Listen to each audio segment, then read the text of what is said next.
Professor Shirley Zinn, thank you very much for joining us at the Happy Smart City podcast. This has been a long time coming, and I'm deeply appreciative for the opportunity. As I had said in our previous communication, I'm always so curious about the efficiencies of governance, both in the public and the private sphere. I'm always amazed at how agile some public corporations are able, to be and keep growing and moving forward. And so hopefully we can draw some linkages between public and private governance. So thank you very much for joining us. Thank you. It's a great pleasure to be interviewed by you on this very important topic. All right. So our first question for you is, what is your current occupation? My current occupation is primarily I serve as an independent non-executive director on several boards. A few of them are listed companies on the Johannesburg Stock Exchange.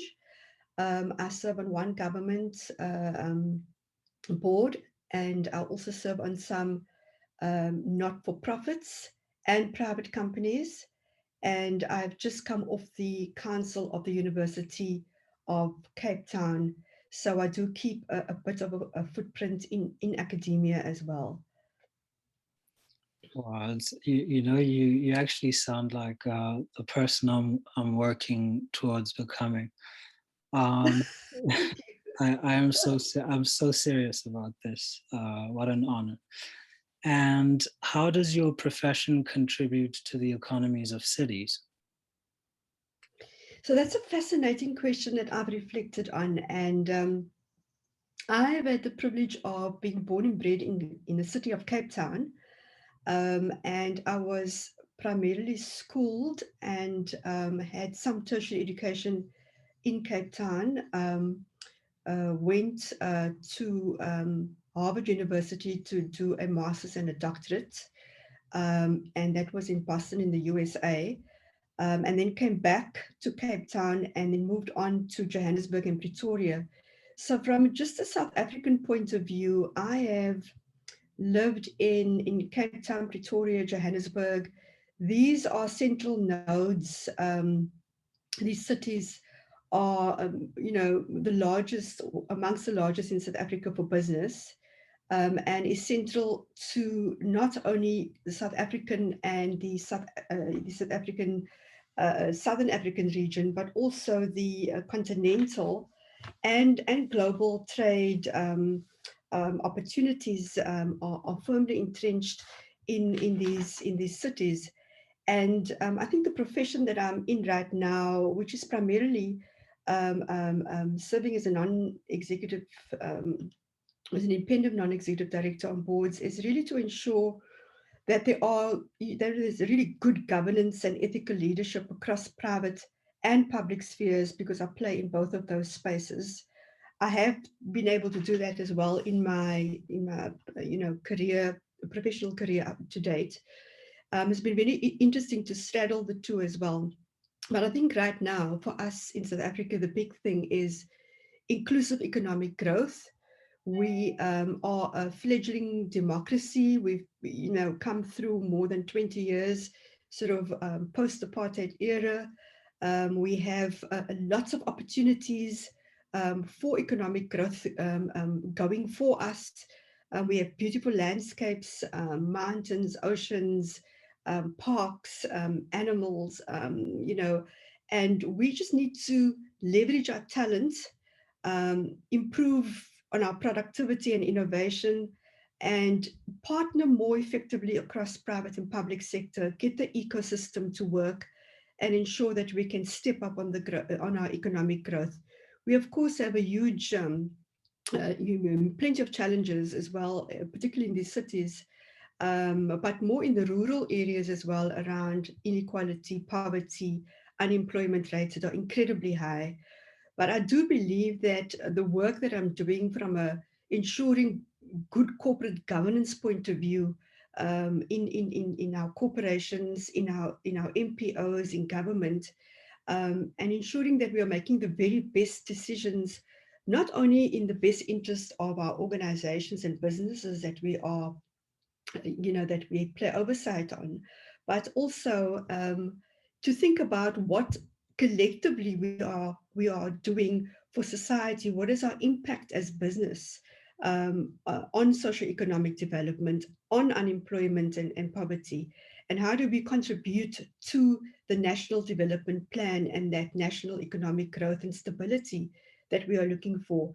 I believe, and my key skills are around education and skills development and harnessing the potential of people. And a lot of that is, focuses on how to get labor more, to be more productive. How are we ensuring skills and building skills and competencies for the future? Are we paying people fairly in these cities? And how do we build resilience to economic shocks like the pandemic, for example? And then, of course, there's the whole matter of digitization, and our president has often alluded to the concept of smart cities. And what are the implications of this? What is data is the new fuel of the economy, many have said. But how do we unlock and unleash this? And then, of course, we have a lot of backlog around transformation and not just gender and race, but diverse ideas, a diverse thinking, innovative, creative capability that we need to ensure we build into our curriculum in education. So really, I think the work to answer your question that I'm doing is really to ensure that organizations have these matters high up on their strategic priority lists, and that they're not doing it only because they want to create shareholder wealth, but that there are broader stakeholders out in terms of our society, our communities, and that we need to, and the environment more generally, and we need to be plugged into those ecosystems and having an impact more broadly in that domain. Lovely, lovely. So you mentioned something that really captivated my my imagination. You said how the different cities are quite unique in their roles, and that is certainly very true. There's a financial hub in Johannesburg, and then there's the administration in Pretoria and so forth. But and that, I guess I could tie that to your multilateral participation in private, nonprofit, and public boards. What interplay is there between those different cities, and how do they create value, when they come together? And then I guess that also speaks to the different types of boards that you sit on. What could you say is so important about having that different type of perspective and what insights can you share from sitting on all those different types of boards? Thank you very much, Tieho, for those questions. So the first question around the interplay of these cities, I think that there can be a lot more that we can do here. I think that often we operate in silos. We have political overlays and various ideologies at play that sometimes actually contribute to you know regression in our aspirations to as per our constitution, to build a better life for all.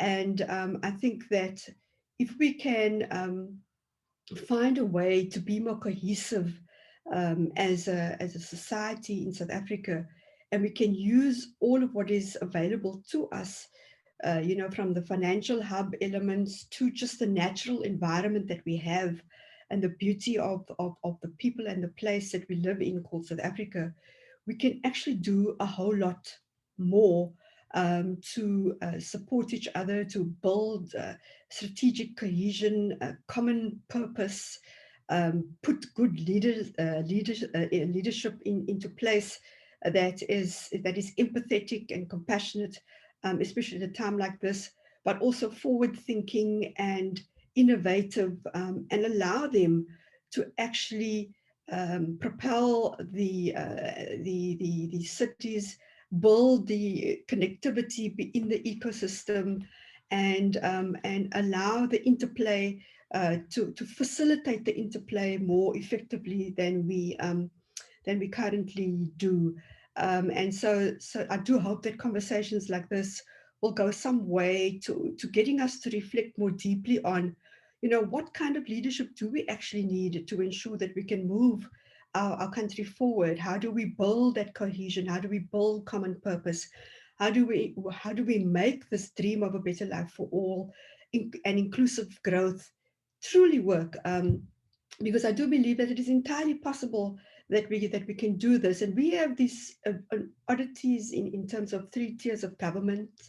And sometimes, you can have national, provincial, you can have local, and lots can be lost in terms of what is the collective uh, impact of what we are doing, and as opposed to trying to build better silos that don't integrate and synergize and harmonize and talk to each other better. On your question of the different insights that I have, I must say that it's fascinating for me, sitting in these different, sitting across, well, first of all, public and private, um, um, listed and private companies, NPOs and academic institutions, and getting a lens that sort of sits across all of this. So in the listed companies that I'm on, I have, Sanlam, which is a financial insurance, one of the largest on the continent.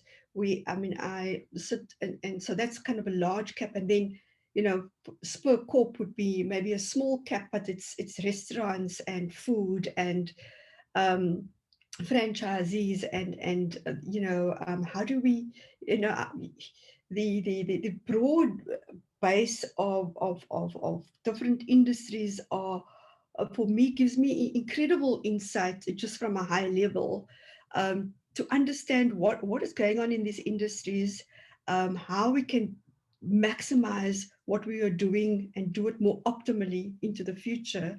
What sort of talent do we need to come through to build the talent pipeline that is taking into account the fourth industrial revolution here, and how they've digitized their world, what is the customer offerings, and how is this all infused with environmental sustainability and governance to ensure that we are going to be around for very, very much longer in terms of our long-term goals, and we are going to thrive, and we're going to have an inclusive economy where everybody has a role to play. Especially if you look at our unemployment rates right now, it's a huge worry for me that particularly our youth numbers are not in good shape at all when it comes to unemployment. And I think that there are so many opportunities when I take the insights that I have across all of the elements of the companies I work with, that here's an amazing opportunity to to synthesize that and to say what are the key priorities that as a nation we can take forward to ensure that not only our businesses thrive, but our communities and our people, and we are positioned for a better future than we've ever had before. And so I believe there's a lot of opportunity when I look across. It's just a question of unleashing and harnessing that and making sure that we can sustain it. So amazing. And,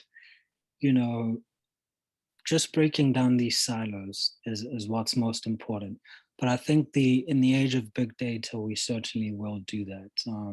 It's just an issue of when, and Yeah. if we can do it quick enough. And by the way, so just a little side note, all of the boards that you've sat on, the big ones, have impacted my life in one way or the other. So my mom actually did, my late mother did her master's at the University of Cape Town. And, Wow. you know, as far as the public companies that you serve, I've probably eaten at one of them, bought clothes, or even gotten insurance. So thanks for that. Now, what Yeah, would I hope you, you have I was what going to say, I hope you have an MTN account as well. you don't want to know? I mean, there's, we could go on and on, 100%. Yeah. Um, what would you say have been the latest advances in leadership development, and are the latest development, what would you say have been the latest advances in leadership development, and are the latest leadership programs and literature adequate to shepherd the fourth industrial revolution? And perhaps you could also give us a little more on your book, Swimming Upstream. So thank you very much. Thank you very much for that question. And maybe I'll just start with swimming upstream very quickly. So I the book really is my personal and professional journey, and the reason why I wrote this book is um, there's so much adversity. There are so many tragedies and traumas and setbacks and disappointments. And I have discovered through my journey that we have the amazing potential to do things that we could never have imagined possible. Whatever it is that we're currently doing, we can do so much more than we are currently doing, I've discovered. That was the first big learning for me. And the second big learning is that we have amazing resilience to overcome serious adversity, not more diminished, but even more enthused and strengthened in our lives. And I think South Africa, particularly, has been through very, very tough times. And there are, each one of us has our own stories. And I wanted to, having grown up in the Cape Flats here in Cape Town, um, many of the listeners will know that these are socioeconomic disaster zones right now. I don't have to go into, all of the gender-based violence, the alcohol, the drugs, the just unemployment, and the despair that's in these places. And to be able to, have parents who say to me, you will, finish your high school, you have the ability to do this. And finishing high school might sound like a trivial thing, but for many of us, especially young girls, the opportunity who come from circumstances like this is very, very, very minimal that we're ever going to finish or even get there. And that for me was the big vision at the time. And when I got to my final year at high school, I had two teachers who sat me down and actually literally said, you're not the brightest pea in the pod, but we see you work hard and we see that you have the potential to do so much more. And I really want to put that out there to people that, a lot of us defer things, we postpone things, we're anxious about, really shining, having our talent and our magic shine through us because we afraid of what might happen if we fail or what will people think. And so for me, that was a very important message and changed the trajectory of my life quite significantly. And I'm grateful for what teachers have been able to do. So I want to come back to this element of leadership in a minute. But I also want to say that the importance of values I learned also from an early age. And I think that's why early childhood education is so important, whether it comes from your parents or from your guardians or from just people around you or teachers, that the values of respect and integrity and kindness and generosity and humility. Those are some of the values that that my mother tried to inculcate in us at a very early age. And between the vision and values, I was going to realize a whole different life because of that.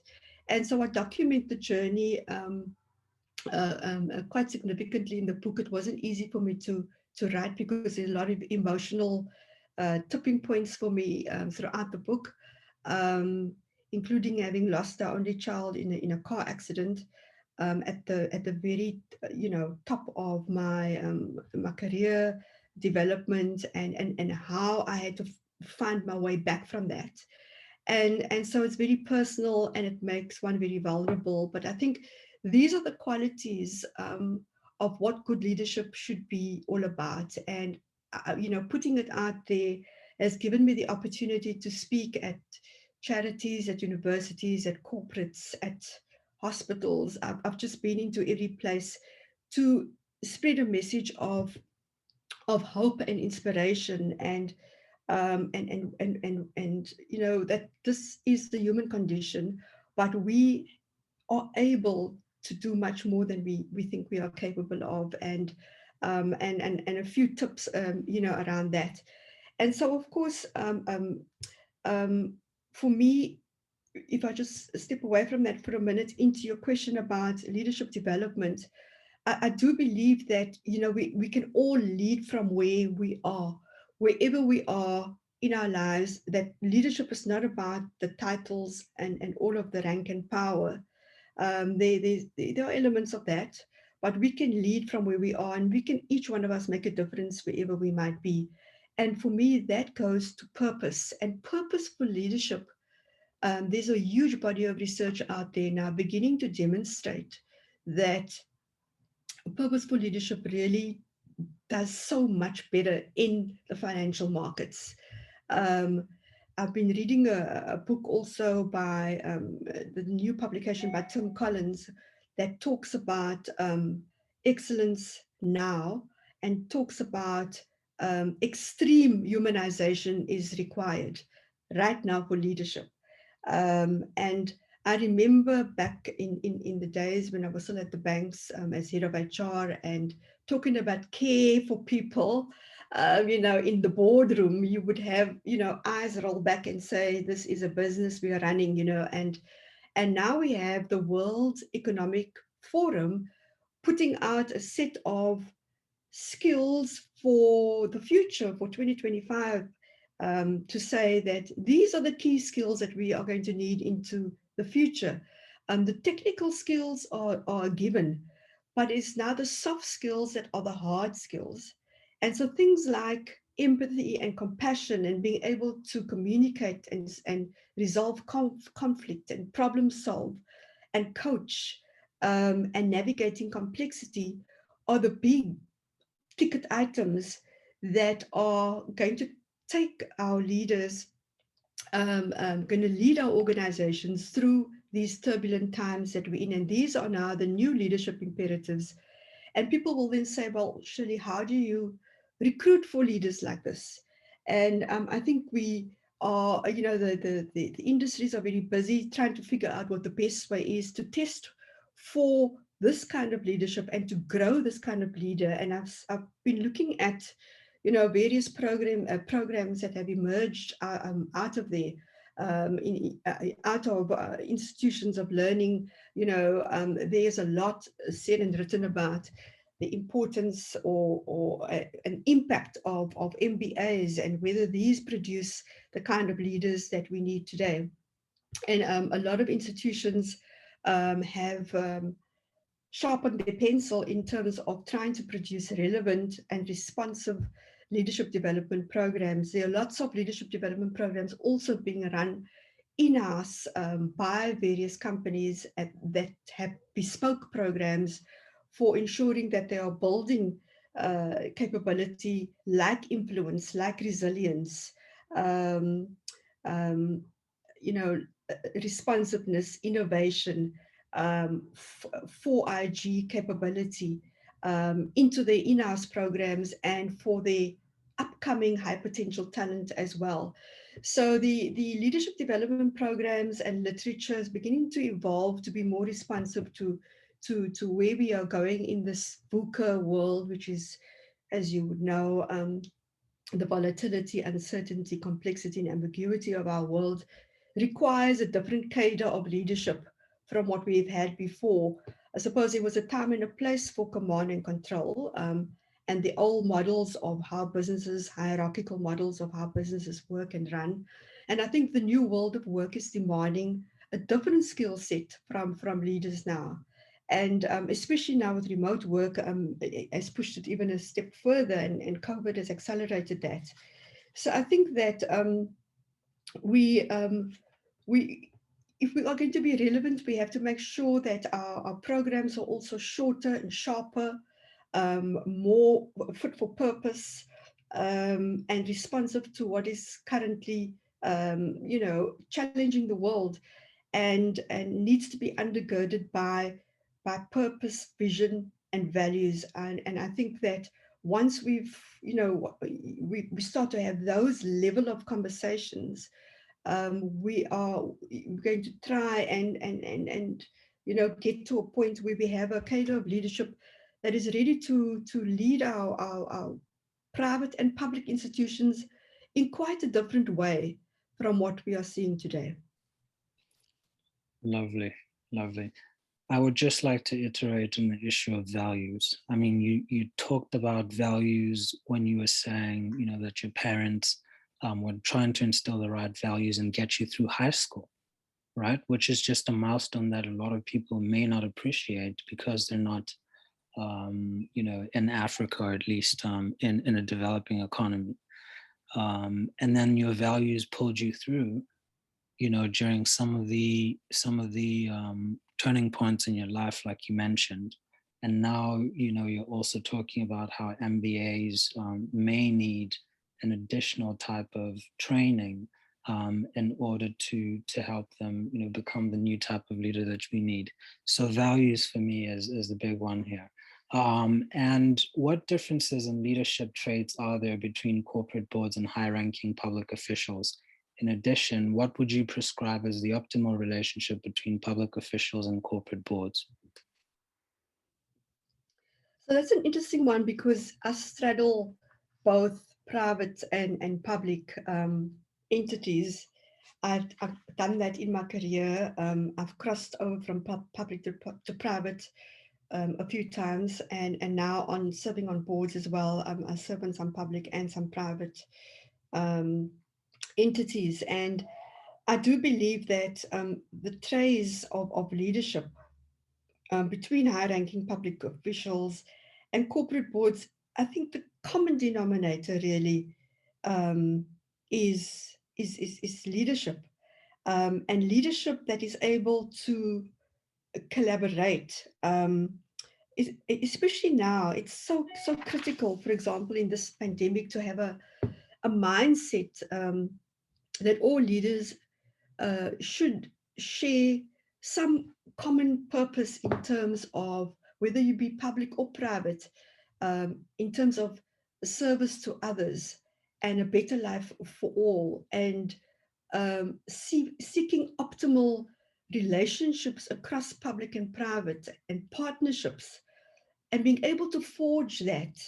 I mean, even if we have differences of opinion, to look beyond our own internal ideological drivers to the higher purpose of why we are here, what this life is really all about, and how do we maximize the outcome for everybody. So I believe in improved cohesion, and leaders who need to work together in a more synchronized, harmonious way, as opposed to a lot of the hostility often that one encounters, and we don't really address the real issues as a result of an internal focus that we have, and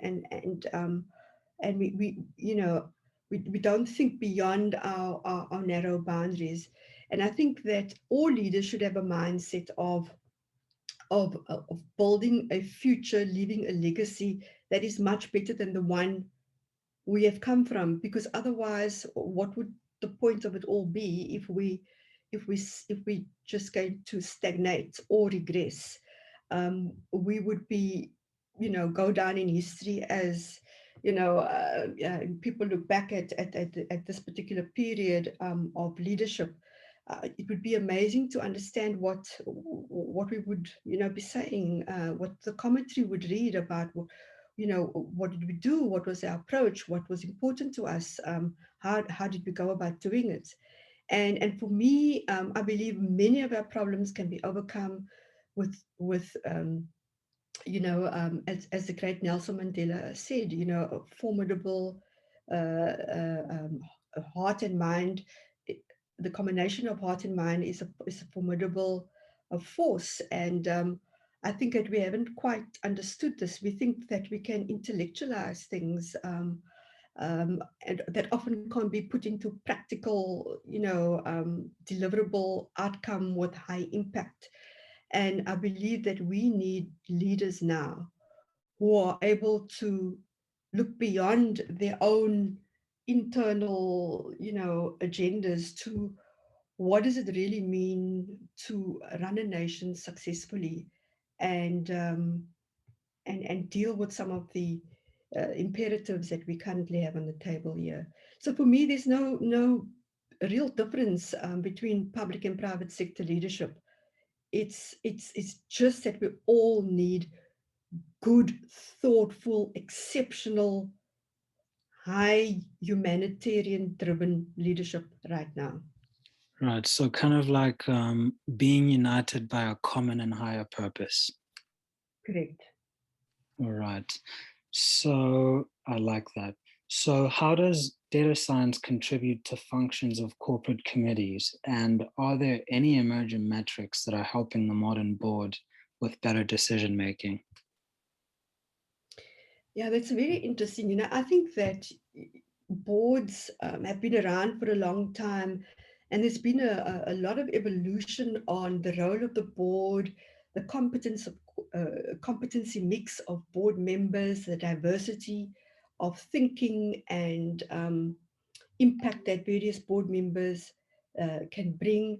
And of course, with data science and AI and the big decisions that board need to make, I think that data science certainly can facilitate and enable and improve and enhance decision making that corporate boards are constantly involved in. I think there's lots of data collection that goes on. Whether we are extracting the more useful parts of that data to help us to understand trends, to discover new ways of thinking and influencing and shaping a strategy, recognizing patterns or seeing anomalies, or you know helping us to predict risks and opportunities, to see that. I think that we all understand algorithms. We all understand, we understand the principles of it. Let me say, not always all the workings of it, but there are lots of mathematical tools to handle data sets, and that can be automated. I think that many organizations are moving in that direction right now. I do think that as a developing nation, and as an emerging economy, there's still a whole lot of work to be done. But often we miss key insights because decisions are not always taken based on data science. It's taken on the basis of what we did before, what worked before and what didn't. And we don't take into account what is currently evolving because we don't see the patterns and the trends. And here we have a great opportunity for smoother operations, implementing decisions more efficiently, having quicker turnaround times. And we know that good decision making drives 90, I suppose, more than 95% of business performance. The question is, the big debate has always been, people have said in the past, you have to measure. If you want to get something done, you have to measure it, so the question now is, what do you measure? Because, if you're saying what gets measured gets done, are you measuring the right things? And I think that we come from a world where KPIs and performance scorecards, and I'm just doing some work on the design of a balanced scorecard for a company. But how do we make sure that we are extracting the right information, we are asking the right questions, and we are in search of discovering the correct direction that we need to take, and making the very best decisions based on information and data that has been analyzed and synthesized for us to be able to make the best possible decisions. I think that a lot of our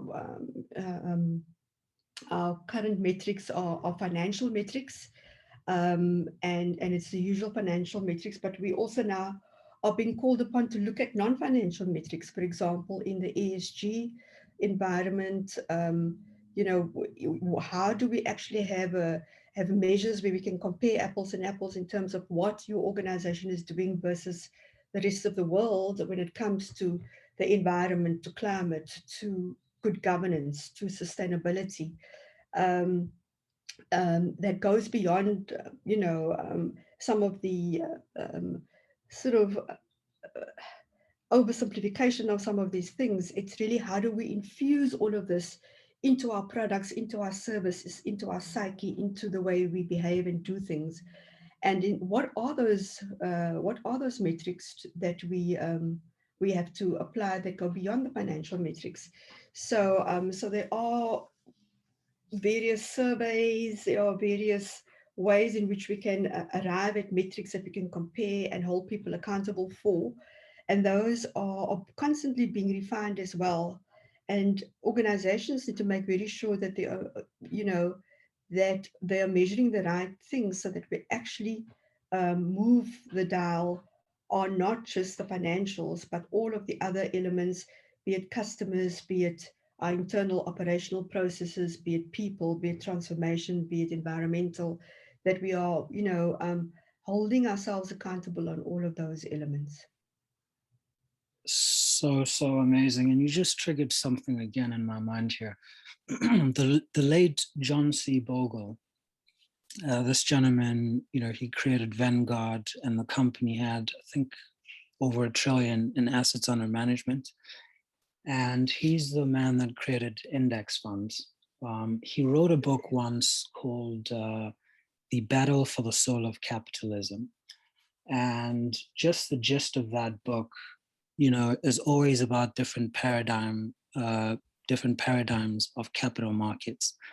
And to me, it almost sounds like we have to go way back down to reconcile, what our new reality is. Because as we speak about ESG and impact investing and, servant leadership, it almost kind of has a dynamic of communism to it, because there's a lot of welfare there and humanitarian implications. But then at the same time, there's this issue of free markets and freedom of expression. So there's this, what we seem to be in flux, and we're at an inflection point where we need to get the balance between welfare and dignity for all, but at the same time still preserve the spirit of capitalism, because we could argue that is what pushes innovation at a very faster rate. So it's kind of like we're trying to deal with two opposites and reconcile that. Mm-hmm. Yeah, no, I absolutely agree. I agree with you, and I think the trick really is to get the balance of that right. Um, and I think that a lot of the balance is still sitting on creating shareholder wealth almost entirely without doing any of the other, doing diligence on any of the welfare and dignity work that we need to do. And I'm beginning to see a scenario unfolding here where shareholders and broader stakeholders are becoming more of a united front, or a collective, a force for good out there.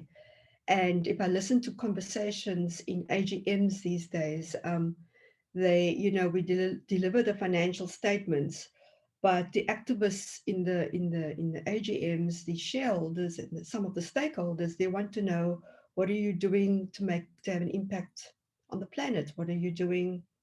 And we've now obviously have integrated annual reports that have to, be very transparent about all of those good things. But I think there's still a bit of a mindset that is on not this for good emerging evolving capitalism, but it's still stuck in the old traditional definitions of what businesses really are all about. Ultimately, it's about just shareholder wealth creation, and those paradigms are going to be challenging, and that is why you need people and leaders who have a mindset that appreciates that these things don't have to be polarities, but that we can pull them all together and harness the magic that comes out of the two. They don't have to be You don't have to be binary in how we approach this at Yeah, all. yeah. Now, and thank you for that. Thank you for that. Now we're going to get to the crux of the real, reality on the ground and why things aren't where we want them to be. And it's all about the education system.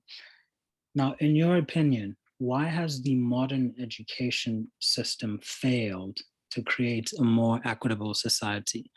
Number one, South Africa's Gini coefficient, the wealth gap is, very often it's said to be the worst in the world. And I've also had the opportunity to work in Silicon Valley, in San Francisco, which is, the most expensive city to live in. And having been exposed to these two geographies, I'm just so curious about why do we have such amazing technologies, and even South Africa being the most advanced economy, one could argue, on the African continent, and then San Francisco being the financial hub for global technology in Silicon Valley. Why do we see those huge gaps, and what role can education play in bridging those? Now, this is I'm very passionate about this question. When I came back with my doctorate from Harvard, I actually wanted to work in the Western Cape Education Department, and I went for a couple of interviews, and I didn't land a job there. So I crossed over to corporate and went in, started as a training manager and worked my way up to being the head of HR in some of these entities. And I'm deeply committed to um, trying to shift the way this education system has been positioned in South Africa. And it's very, apparent that we are failing our young people in this country, all the way through from early childhood education, all the way through primary, secondary, tertiary, vocational. There are plenty of very highly intellectual squabbles that go on about the trivial matters of curriculum and modalities and delivery. But I think there is something, to be said about, if you want a more equitable society, you have to review the current models. And we're not talking about just tweaking it. We have to do a fundamental review, and change the issues of systemic inequalities that are embedded in our current delivery of education in this country.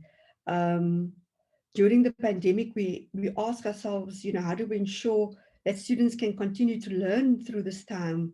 We try to make sure that they don't fall behind academically.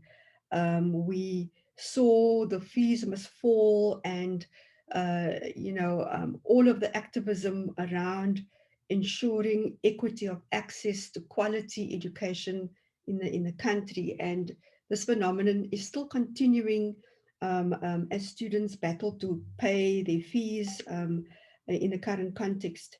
So that Gini coefficient point that you make is a critical point, because that doesn't only indicate, you know, the disparities, um, when people go and earn money and salaries in the workplace, but it also is indicative of access to education that, you know, will open the door to the kind of leadership that we are looking for. Learning and development of human beings um, is fundamental in terms of a society and its future. And it is a pivotal pillar in ensuring that we shift our country to being more equitable. Um, and, you know, I just reflect on a whole lot of elements. You know, what does education really mean? What is it? What is it all about? It is the ability to inquire, to create new thinking, to innovate, to discover and explore, to formulate questions and shape some answers, you know, to the matters that are worth pursuing in this life and in this world. It goes beyond just knowing and understanding things, but knowing how to challenge, knowing how to learn, knowing where to go and look for information. And when we have so many people that fall out of our education system, that never come back, and we combine it with this huge unemployment that we have, it is terribly toxic for a society to be in this situation. And we need to be far more purposeful in how we are, you know, going to review education in this country to make human beings flourish Yeah. and grow, and and develop habits that are um, that are, you know, positive and optimistic, and enables people to participate Yeah. in the world in a more effective manner than perhaps now. Yeah. When people are not numerate or not literate, or you know, not just not exposed to any form of education that is worth talking about, Yeah. what kind of society do we think we're going to create if we continue in this way? So we need to think about what is the purpose of education here. Have, you know, what is it that we need to fix? What is it in the structure of the funding and the practice of education and the quality of our teachers, and what are we teaching and why?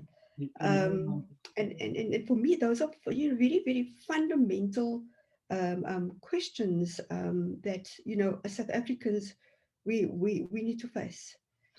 I would like to share my thoughts on that very quickly, because I see, you know, I'm running over into your time here.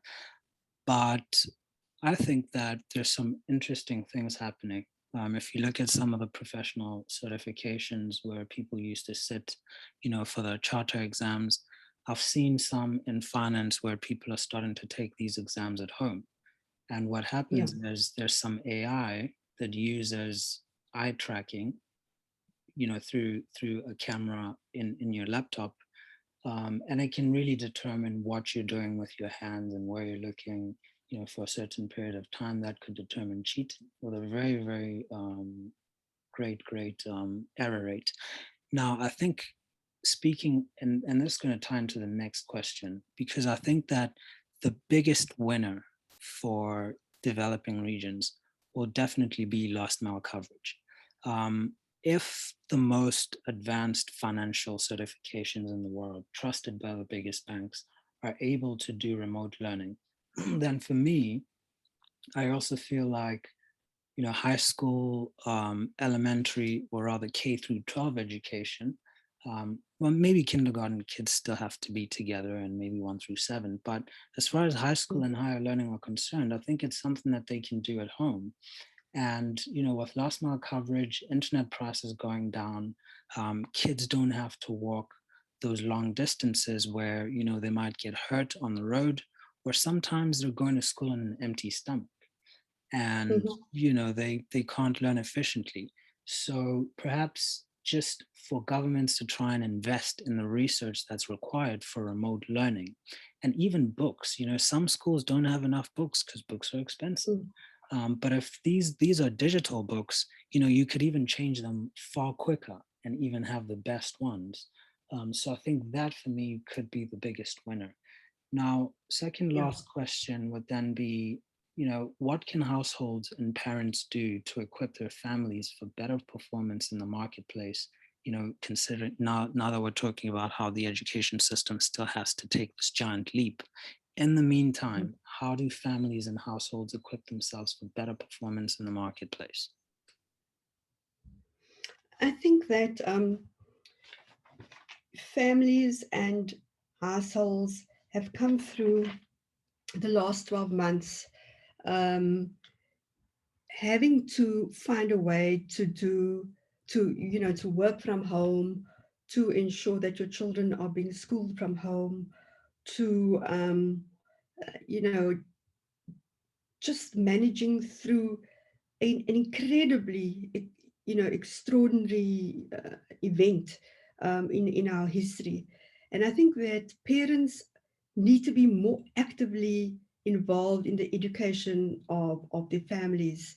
And I think back to my own experiences, as I was alluding to earlier, and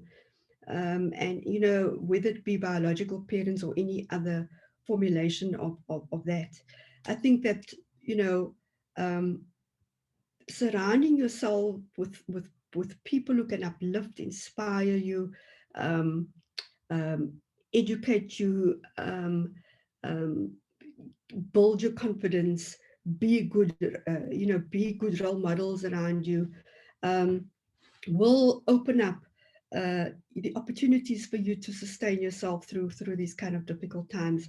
I do believe that we need to find better ways of engaging parents and teachers and principals and regulators, finding how we can all get to some agreement about how this best works. But I think the first pillar in that is that parents have to be, far more actively involved. We understand that we live in a society where people have to get up earlier. They live in very early. They live in remote areas. They have to get terrible transport to get to and from where they are. You talked about, children having to walk through dangerous areas to get to school, learning on an empty stomach. And I think, there are a lot of homeschool little industries that have emerged also over the last 12 months and have done fairly successfully as well. And that a lot of this with good data and devices and technology, it's possible to do this, remotely. Um, but the parents are a big pillar. The community leadership is another big pillar that play a role in shaping the lives and capabilities and the directions that people will take in their lives. I think that's very, very important to not underestimate that. And I think that good role models is what we need to position with our children.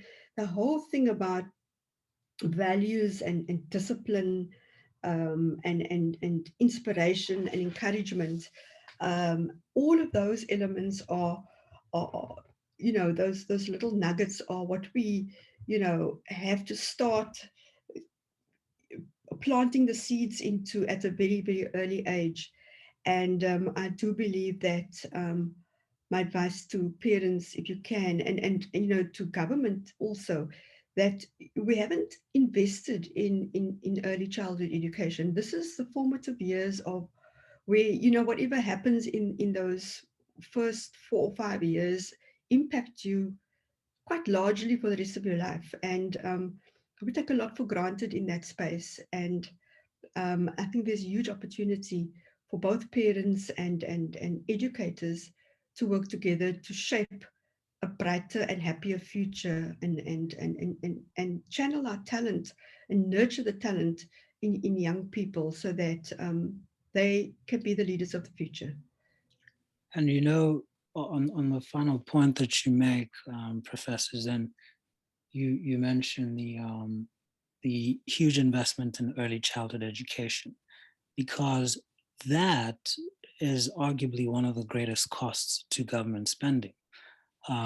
If there's no investment that's made into young people at a very young age, they end up having early pregnancies. They end up getting into trouble that lands them in jail, and that's a cost to the state in the long term. So I Yes. just wish that governments could appreciate the importance of early childhood education. And that's something that I think my mother also made sure that I was very clear of, because she was an Mm. educator herself. And she traveled the world raising funds for children in Africa, mainly orphans and vulnerable children. Mm. So now I'm going to get to the last one, which is arguably the reason why we have this podcast in the first place. And that is, what elements of smart cities should local governments focus on to allow for happier and more fulfilling cities? Yeah, thank you for that question. I believe that smart cities require smart governance, and we have seen some disastrous governance, especially in local government, and municipalities continue to fail and have qualifications on their audits, um, and service delivery protests are on the up, and people, if you look at everything from cost effective energy, transportation, public safety, um, economic growth and quality of life, we have enormous challenges in terms of addressing those at the local government level. And if we want smart cities, we need to ensure that those fundamental elements are in place. We also need to make sure at the same time, though, that we are responding to the new technologies, and that these new technologies are addressing the basic needs of people, of infrastructure. And I do believe that local government can develop better partnerships with the tech sector, with telecommunications sectors, and adopt more innovative and engaging infrastructure opportunities, um, engage citizens even through open source um, applications. And I think that engagement will enable us all to buy into, what a smart city truly means, and what the benefits of those could be. And that we have to do that concurrently with our socioeconomic realities, and obviously all the legal and regulatory ramifications of that. But I do believe that a big focus should be on our human capital, and developing a supportive ecosystem that encourages citizen, participation, nurture small startups, incubate, smaller businesses, and and provide young people with the tools to be entrepreneurial as well, so that they too can actively participate, and bring dignity to a situation of unemployment.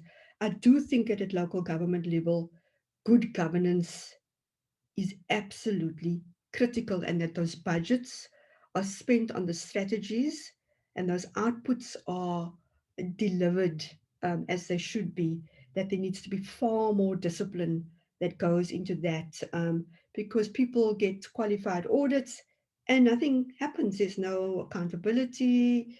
The show just goes on, and money is either I mean, we talk about fruitless and wasteful expenditure statements that people have to make. But we just know that there's been the bucket is leaking, in terms of the finances that are supposed to go into health, into education, into technologies, and into public safety, and it's just not happening. And we need to think about what is the impact of all of this on ordinary citizens? So, so 21st century technology, is calling for us to connect government, private, and the citizens play a key role, and that we embrace all of this.